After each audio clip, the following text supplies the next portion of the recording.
بسم الله الرحمن الرحيم. السلام عليكم. انا شايفه فيديوهات من الصبح عماله تنزل لناس بيشتكوا من زياده الكهرباء، وبيوجهوا كلامهم للحكومه ورئيس الوزراء ان الزياده حرام في الوقت اللي احنا فيه، في وقت غلاء اسعار، في وقت ازمه، في وقت الناس فعلا بتشتكي من الزياده، ومن الكهرباء، ومن وزياده الميه وزياده الغاز. طيب يا جماعة، يعني هي مش ما هيش الزيادة الأولى. انتوا عارفين الكهرباء زادت كم مرة؟ يا مصريين مالكم؟ لا لا لا لا لا، خليكوا كده. أنا عايزاكوا ريلاكس. كل ما يزود تقولوا كمان كمان. دي الزيادة ال 12 يا جماعة، دي الزيادة رقم 12. عارفين وزارة الكهرباء زودت علينا كم مرة؟ طبعا مفيش دعم للكهرباء، يعني تماما تماما مفيش دعم للكهرباء. دي الزيادة رقم 12. وبعدين انتوا بتشتكوا ليه؟ ده احمد موسى كل دي فيديوهات شكوى. عيب كده، ما يصحش كده. ده يا جماعة احمد موسى جونيوس الاعلام المصري مأكد لي حضرته ان ده بيصب في مصلحة المواطن. زيادة الكهرباء يا جماعة بتصب من انهي ناحية احنا مش عارفين، بس صدقني هي بتصب في مصلحة المواطن. احمد موسى مأكد لي ان الدنيا زي الفل. نشأت باشا دي مأكد لي، والله مأكد لي، بيطلع يأكد في التلفزيون الدنيا زي الفل. انا مش فاهمة انتوا بتشتكوا من زيادة الكهرباء ليه؟ قلة الادب دي. ايه دي قلة الادب؟ تشتكوا الحكومة في ايه يا جماعة؟ ما انتوا عارفين ان احنا اللي بنصرف على الحكومة، مش الحكومة اللي بتصرف على الشعب. في ايه؟ وبعدين انت الحكومة في العالمين دلوقتي. ليه يا جماعة قلة المزاج دي؟ ليه قلة المزاج؟ ليه كل واحد فيكم يطلع الناس بتصيف في البحر دلوقتي؟ لا لا، ما يصحش كده. الله. طالعين تقولوا ان طالعين تقولوا لدكتور مصطفى مدبولي لا الزيادة، لا طالعين تقولوا كده. لا بلاش الزيادة. اشمعنى الزيادة دي يعني؟ اشمعنى الزيادة دي اللي أثرت؟ ما 12 مرة. المية علت بقت في السماء، اشمعنى يعني؟ هي جت على دي يعني يا مصريين؟ هي جت على دي؟ احنا ناس بنصيف بمزاج، احنا ناس في البحر دلوقتي. احنا فين وانتوا فين يا جماعة؟ احنا فين وانتوا فين بجد؟ يعني ايه 12%؟ انت مش قادر تدفع يعني؟ معلش، انت زودت المعاشات زادت تقريبا 12%.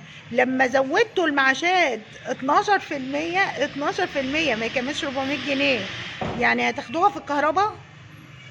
يعني الزيادة 21 و22 ولا 23. ايوه، احنا بص خطة بمنتهى الذكاء، احنا نزود المعاشات. بصوا يا جماعة، بس انا هقول لكم على حاجة. احنا هنزود المعاشات، هنقول 15%، لكن الحقيقة هم 12%. ماشي، انا زودت المعاشات 12%، والله لا اخدهم في الكهرباء، والله لا اخدهم في الكهرباء، وازود الكهرباء 12%، ويلا يا جدع، وسمعني تحيا مصر 3 مرات. سمعني تحيا مصر 3 مرات. انا مش عايزه حد يا جماعه يعكنن على الحكومه، لا اول قرار ولا هو اخر قرار. وفي كمان زياده وقود وزياده بنزين، استعدوا لها. لا انا عايزاكم اقوياء كده يا جماعه. وبعدين الحكومه وزير في العالمين، بيخاطبوكوا يا جماعه من العالمين، مش هنا. احنا مش عايزين نقل مزاج الناس. دي ناس بتعمل في صمت، دي ناس تطلع من البحر تدي قرار الزيادة. هل هي درست قرار الزيادة؟ هل الناس معاها فلوس للكهرباء؟ ما درستش قرار الزيادة. مش عايزين نعكنن على بعض بقى يا جماعة. لا اله الا الله. ايه الفيديوهات؟ مش عايزة اشوف ولا فيديو شكوى، لان يعني احمد موسى بيتضايق يا جماعه. الراجل لسه راجع من عمليه، قدروا ظروفه، هتجيبوا له جلطه؟ كل شويه فيديو نشتكي نشتكي نشتكي. مفيش حد بيشكر الحكومه خالص. مفيش بس يا قطه، مفيش رساله شكر للراجل كده وهو في العالمين، نقول لهم اجازه سعيده وصيفوا براحتكم خالص وعادي. وصب في المصلحة يا ريس، صب في المصلحة عادي. ما هو يا جماعة مش انتوا متعودين على الصب في المصلحة؟ انا عايزة اعرف في ايه.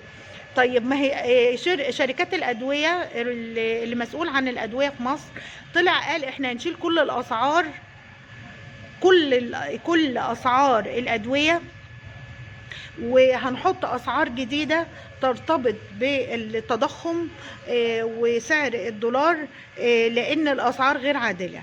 هل طلعت الحكومة ردت على رئيس شعبة الأدوية وقالت له انت ليه هتزود في الأدوية؟ يعني انت شلت السعر القديم هنحط بقى سعر جديد؟ لا اجمد كده، اجمد. انا عايزاك تستعد للصب. انت متعود من سنين الصب. ايه الزيادة 12% اللي انتوا زعلانين منها؟ بقول لك الأدوية حضرتك، الأدوية هتطلع، شال السعر من على الأدوية، شعبة الأدوية شالوا الأسعار وهنحط أسعار جديدة، يعني زيادة فوق الزيادة. وطلع تقريبا وزير البترول قال لك احنا مش هنقدر نخلي سعر الوقود زي ما هو، ده غير الزيادة اللي هي أيام الحرب بتاعت إيران وأمريكا. في زيادة تانية، في زيادة. حكومة تعمل لصالح انت عارف الحكومة دي لما بتروح العالمين ومزاجها يروق كده، والله المزاج رايق رايق رايق رايق، نطلع زيادة زيادة زيادة. يعني كل ما يروحوا يصيفوا العالمين يطلعوا لنا بزيادة جديدة. يعني ايه، الصيف عندهم مرتبط بالزيادات. انا عايزاكم تبقوا اقوياء ومش عايزة شكوى، عايزين نصيف في صمت لو سمحت. ولكم التعليق.